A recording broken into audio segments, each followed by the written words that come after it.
then last summer, we decided to begin station teaching in our math classroom. This was something that was new. We did a lot of research, and we decided to do the daily 3 model. And in that daily 3 model, we began the year by having the students physically rotate from station to station. We really enjoyed that for those kids that like to move around and things like that. And kids were saying, "Wow, math class is already over." So things that you really want to hear. And so we went through that for 2 or 3 weeks, and then we kind of came up upon a hiccup. Some of the station times, were shortened, and then the rotation, actually physically rotating those kids, getting up, moving around, kind of sort of caused a slight problem. So Amber came up with a little bit of a solution for that we did the majority of the year. Okay, so one of the problems, as Megan mentioned, that came up with the rotating every 15 minutes or 18 minutes, whatever the case may be, was that if a group of students was working on a task that required materials, for example, sometimes the partner in math might be sorting cards or a matching activity. If they weren't through with the activity and then it was time to rotate to the next station, that became kind of frustrating because then they weren't sure how they were going to get back to that point. So I would have kids that were snapping pictures of a set of matching cards, however far they had gotten, so that when they got back to that station, they could, put it back together. So that was one of the bigger glitches that caused us to rethink how we did the rotation. So at that point, we changed our rotation strategy to the only station that was really mandated was math, or that the time was mandated was math workshop, which is the teacher station.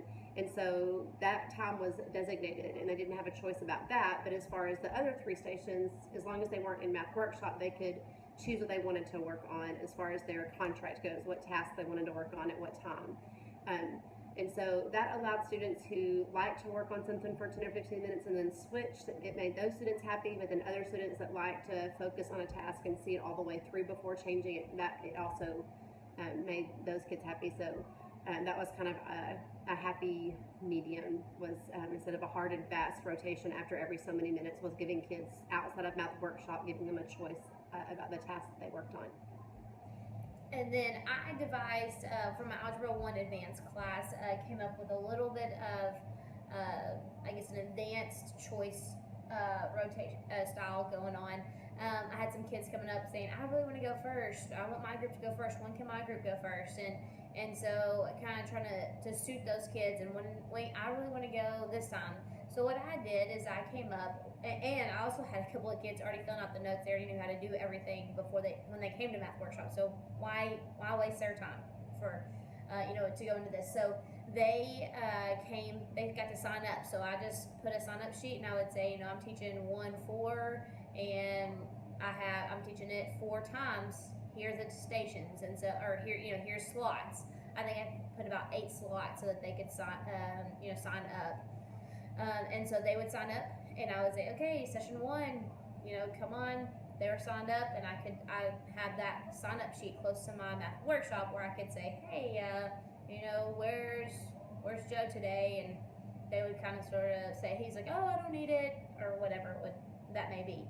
And so I decided to go ahead and go to that. My kids liked that. I had a couple of kids that would teach themselves from the video lesson, and then they would also do some peer tutoring. So some things that were going on, some good things going on with all of that.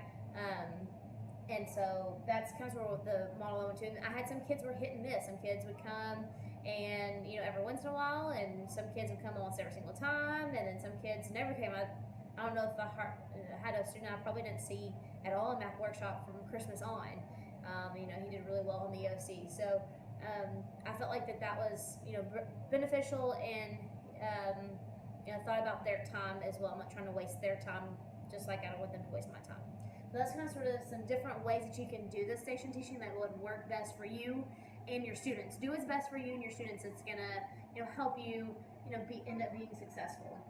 I think the whole purpose of the station is to keep the kids engaged and to give them some choices as far as how they learn the material and how they practice the material.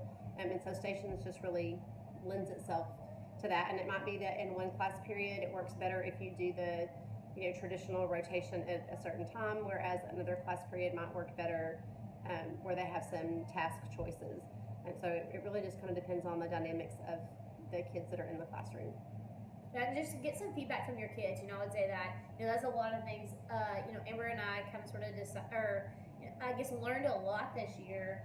Is that asking our kids? They'll tell you exactly, you know, hey, I like this or I like that, or you know, and they'll tell you. And sometimes, you know, it might take them a little while to kind of sort of understand the stations because it's completely different. So give them a little bit of chance and give them a little bit of time to kind of, you know, I guess work with it and really embrace it. Really, as you know, as we do as teachers. Okay, and that's it as far as some examples for how you can incorporate stations into your own classroom. Bye.